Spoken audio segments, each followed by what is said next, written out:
देश में 3 कृषि कानून बनाए, जिसमें एसेंशियल कमोडिटी एक्ट 2020 भी शामिल है।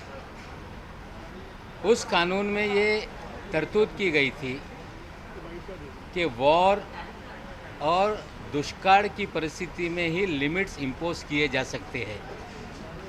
लेकिन जिस तरह से डिपार्टमेंट ऑफ कंज्यूमर अफेयर्स ने शुक्रवार के दिन लिमिट्स को इम्पोज करने का नोटिफिकेशन निकाला कि वे थोक व्यापारी 200 टन से ज़्यादा पल्सेस का स्टॉक नहीं रख सकते, या जो उनका सालाना टर्नओवर है उसका 50% स्टॉक रख सकते हैं।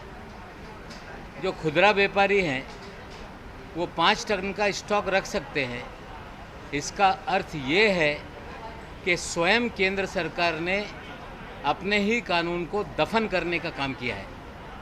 अगर उनको लगता है कि कानून गलत था या उस कानून की जो भी प्रोविजंस है उसके खिलाफ केंद्र सरकार का department of consumer affairs ministry स्वयं नोटिफिकेशन निकालता है, इसका अर्थ है कि कानून में बड़े पैमाने पे त्रुटि है। अब भी समय नहीं गया है।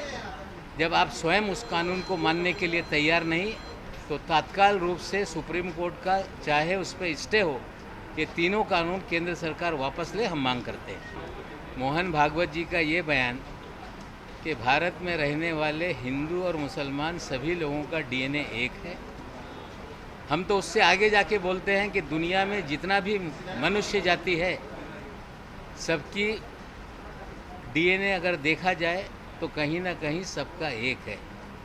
इंसान इंसान में भेद करना, धर्म के नाम पर, जाति के नाम पर, रंग के नाम पर भेद निर्माण करने में हम विश्वास नहीं रखते।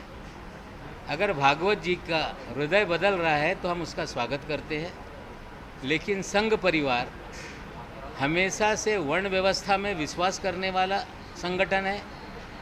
गोलवरकर गुरुजी ये वर्ण व्यवस्था में विश्वास करने वाली नीति के जनक रहे हैं और हमेशा से संघ वर्ण व्यवस्था में विश्वास रखता है। एक धर्म के भीतर भी अलग अलग व्यवस्थाएं हैं, इसका विश्वास रखने वाला संगठन अगर धर्म की हदों को तोड़ना चाहता है तो ये अच्छी बात है। सिर्फ जवानी जमा खर्च करने से नहीं चलेगा। इसके बाद अगर कोई संघ का नेता, भारतीय जनता पार्टी का नेता इस तरह का बयान दे और उस पर कार्रवाई हो तो हमें लगेगा कि कहीं ना कहीं इनका हृदय बदल रहा है। वरना मुंह में राम बगल में छुरी वाली नीति अगर होगी तो आने वाले दिनों में इसको भी जनता देखेगी।